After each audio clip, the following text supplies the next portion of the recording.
जम्मू कश्मीर के उरी में सेना ने 10 आतंकियों को मार गिराया। हंदवाड़ा में आतंकियों से मुठभेड़ में एक जवान शहीद। जम्मू कश्मीर में आतंकियों से मुठभेड़ जारी, 4-5 और आतंकियों के छिपे होने की खबर है। पाकिस्तान ने नियंत्रण रेखा पर सटे इलाकों में फायरिंग की, भारतीय सेना ने भी दिया मुंह तोड़ जवाब। बीएसएफ के डीजी से राजनाथ ने की बात, पाकिस्तान की फायरिंग का मुंह तोड़ जवाब देने के निर्देश दिए। आतंकी हमले को लेकर आज फिर गृह मंत्रालय की बैठक, हमले के सारे सबूत पाकिस्तान को दे सकता है भारत। पूरी हमले को लेकर एनआईए ने दर्ज किया अज्ञात लोगों के खिलाफ केस, मारे गए आतंकियों के डीएनए सैंपल लिए गए। गृह राज्य मंत्री रिजिजू ने कहा, देश के लोगों की भावनाओं को समझते हैं, ऐलान करके नहीं बल्कि सोच समझकर होगी कार्रवाई। इसको आराम से पूरा मसले को समझ करके सरकार कदम उठाएंगे, लेकिन उसको बयानबाजी और घोषणा करके कार्रवाई नहीं किया जाता है। बीजेपी सांसद आरके सिंह ने कहा, पाकिस्तान को उसी की भाषा में देना होगा जवाब, हमें भी हमला करना होगा। उरी हमले पर राहुल गांधी का मोदी सरकार पर बड़ा हमला, कहा इवेंट मैनेजमेंट से लड़ाई नहीं जीती जाती। ये लड़ाइयां इवेंट मैनेजमेंट से नहीं होती हैं। एनडीए के पास कश्मीर के लिए कोई स्ट्रेटेजी नहीं है। राहुल के बयान पर बीजेपी का पलटवार, कहा प्रशांत किशोर के कहने पर राहुल बोलते हैं, खुद कर रहे हैं इवेंट मैनेजमेंट। शिवसेना प्रवक्ता संजय राउत ने कहा, अब पाकिस्तान के खिलाफ कड़ी कार्रवाई नहीं हुई तो जनता कर देगी बगावत। उरी हमले पर जम्मू कश्मीर की मुख्यमंत्री महबूबा मुफ्ती से मिले केंद्रीय गृह सचिव राजीव महर्षि। श्रीनगर के 6 थाना क्षेत्रों को छोड़कर पूरी कश्मीर घाटी से हटाया गया कर्फ्यू। गया में शहीद एसके विद्यार्थी का अंतिम संस्कार, पत्नी किरण ने पति के पार्थिव शरीर को कंधा दिया। उरी हमले में शहीद हुए सुनील विद्यार्थी की बेटियों ने पिता की शहादत के बाद बिना विचलित हुए अपनी परीक्षा दी। उरी हमले में शहीद अशोक सिंह की पत्नी ने कहा, मुआवजा नहीं चाहिए, ईंट का जवाब पत्थर से दे सरकार। यूपी के गाजीपुर में शहीद हरिंदर यादव को पूरे गांव ने दिया कंधा, पाकिस्तान के खिलाफ कार्रवाई पर लगी चौपाल। बिहार के कैमूर के शहीद राकेश सिंह के परिजनों को नीतीश सरकार ने 11 लाख रुपए की मदद देने का किया ऐलान। शहीद राकेश सिंह की पत्नी के लिए पिता ने की नौकरी और जमीन की मांग, पत्नी ने कहा बच्चों को सेना में नहीं जाने देगी। बलिया में शहीद राजेश कुमार यादव की अंतिम यात्रा के दौरान लोगों ने पाकिस्तान के खिलाफ नारे लगाए। पाकिस्तान मुर्दाबाद! पाकिस्तान मुर्दाबाद! महाराष्ट्र के अमरावती में शहीद जानराव उइके की अंतिम यात्रा में शामिल हुए हजारों लोग। उरी हमले में शहीद हुए यूपी के संत कबीर नगर के शहीद विश्वजीत को राजकीय सम्मान के साथ दी गई अंतिम विदाई।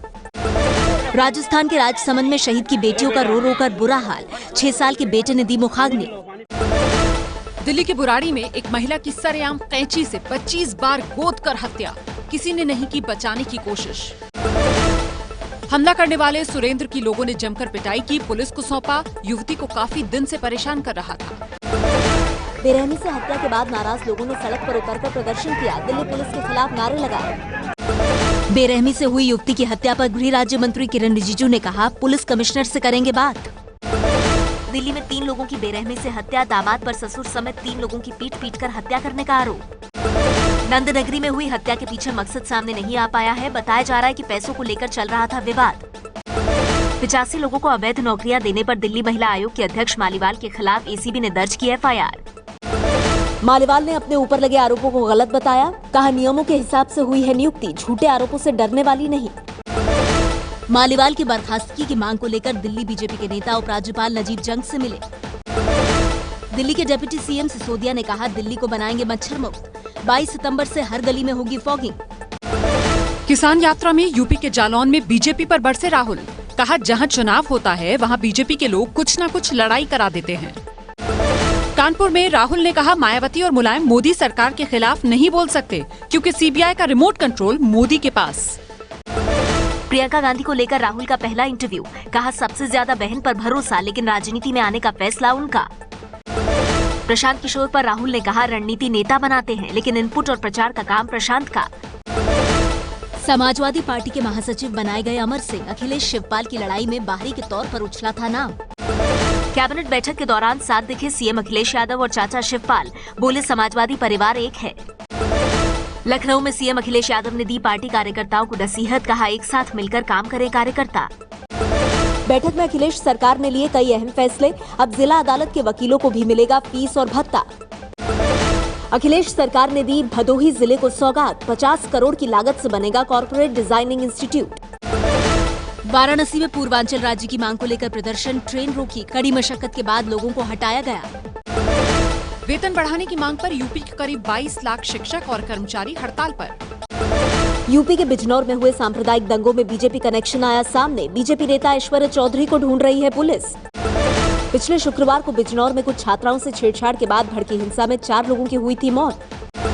प्रधानमंत्री के सरकारी आवास वाली रोड आरसीआर का नाम बदलने की तैयारी, बीजेपी सांसद मीनाक्षी ने एकात्म मार्ग रखने का प्रस्ताव दिया।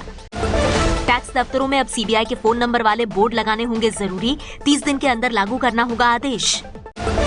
जजों के चयन के लिए एक स्वायत्त संस्था बनाने की मांग वाली याचिका को सुप्रीम कोर्ट ने किया खारिज।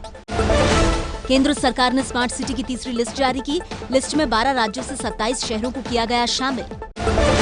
स्मार्ट सिटी की लिस्ट में यूपी से वाराणसी, कानपुर, आगरा भी शामिल, सरकार को सौंपने का फैसला किया। पंजाब चुनाव को देखते हुए नवजोत सिंह सिद्धू ने कपिल शर्मा के शो को कहा गुड बाय। केंद्र सरकार ने स्मार्ट सिटी की तीसरी लिस्ट जारी की, लिस्ट में 12 राज्यों से 27 शहरों को किया गया शामिल। स्मार्ट सिटी की लिस्ट में यूपी से वाराणसी, कानपुर, आगरा भी शामिल। वाराणसी में पूर्वांचल राज्य की मांग को लेकर प्रदर्शन, ट्रेन रोकी, कड़ी मशक्कत के बाद लोगों को हटाया गया। आरजेडी नेता शहाबुद्दीन का केस लड़ेंगे वकील राम जेठमलानी, सुप्रीम कोर्ट में जमानत रद्द करने पर केस चल रहा है। पंजाब चुनाव को देखते हुए नवजोत सिंह सिद्धू ने कपिल शर्मा के शो को कहा गुड बाय। चंडीगढ़ में 21 जत्थेबंदियों के प्रतिनिधिमंडल ने स्थायी करने की मांग को लेकर सीएम बादल से की मुलाकात। पंजाब के अमृतसर में बड़ा हादसा, 50 बच्चों को ले जा रही स्कूल बस नहर में गिरी, 8 बच्चों की मौत। इसी पुल की ग्रिल को तोड़कर बस नहर में जा गिरी, हादसे के बाद बच्चों के बैग किताबें इधर उधर बिखरे नजर आए। यूपी के फैजाबाद में दून एक्सप्रेस के 5 डिब्बे पटरी से उतरे, किसी के हताहत होने की खबर नहीं।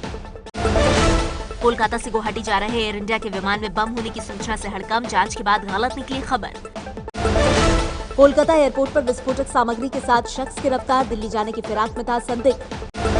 पंजाब के पठानकोट के आर्मी यूनिट के पास मिला संदिग्ध सूटकेस, जांच में सूटकेस में कोई खतरनाक सामान नहीं मिला।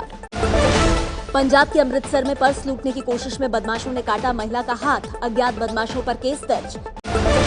पंजाब के लुधियाना में विदेश न जा पाने के दुख में युवक ने नहर में कूदकर जान दी, वीजा न मिलने से दुखी था युवक। यूपी के मुरादाबाद में अस्पताल कर्मी हड़ताल पर, वक्त पर इलाज न मिलने की वजह से एक मरीज की मौत। राजस्थान के बीकानेर में जमीन विवाद में 2 लोगों की बेरहमी से पिटाई, 5 आरोपी गिरफ्तार। पश्चिम बंगाल के हावड़ा में बुजुर्ग पिता की हत्या का आरोपी बेटा गिरफ्तार, पारिवारिक झगड़े में की हत्या। कोलकाता के सॉल्ट लेक सिटी सेंटर के पास ऑटो की बस से टक्कर में एक की मौत, 4 लोग घायल। पश्चिम बंगाल के दक्षिण 24 परगना जिले की पटाखा फैक्ट्री में आग, गोविंदपुर में है पटाखा फैक्ट्री। यूपी के अमरोहा में बैंक में पैसे जमा करने जा रहे रेस्टोरेंट कर्मचारी से आंख में मिर्च झोंककर 2 लाख की लूट। अंडरवर्ल्ड डॉन छोटा शकील से जुड़ा इलियास नाम का बदमाश उज्जैन से गिरफ्तार, लूट के मामले में हुई गिरफ्तारी। छत्तीसगढ़ के बालोद में हेलोजन लाइट से आंखों में इन्फेक्शन, 400 से ज्यादा लोगों की आंखों में आई सूजन। बारिश के बाद उज्जैन में क्षिप्रा नदी का जलस्तर बढ़ा, लेकिन जान जोखिम में डालकर पुल पार कर रहे हैं लोग। अमेरिकी राष्ट्रपति बराक ओबामा ने की भारत और चीन के आर्थिक विकास की तारीफ। आतंकी संगठन आईएस ने बच्चे के हाथ में बंदूक थमाकर कराई अपने दुश्मन की हत्या।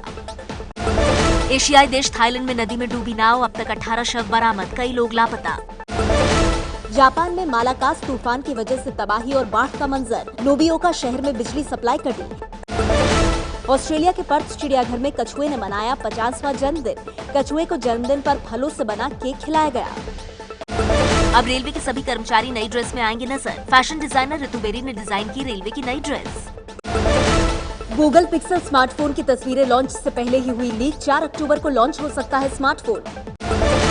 टोयोटा की लेक्सस होगी भारत की पहली कन्वेंशनल और हाइब्रिड मिक्स कार, दिल्ली और मुंबई में खुल सकते हैं शोरूम। जर्मनी की कार कंपनी फोक्सवैगन ने पेरिस मोटर शो में लॉन्च की नई इलेक्ट्रिक कार, नाम का खुलासा नहीं।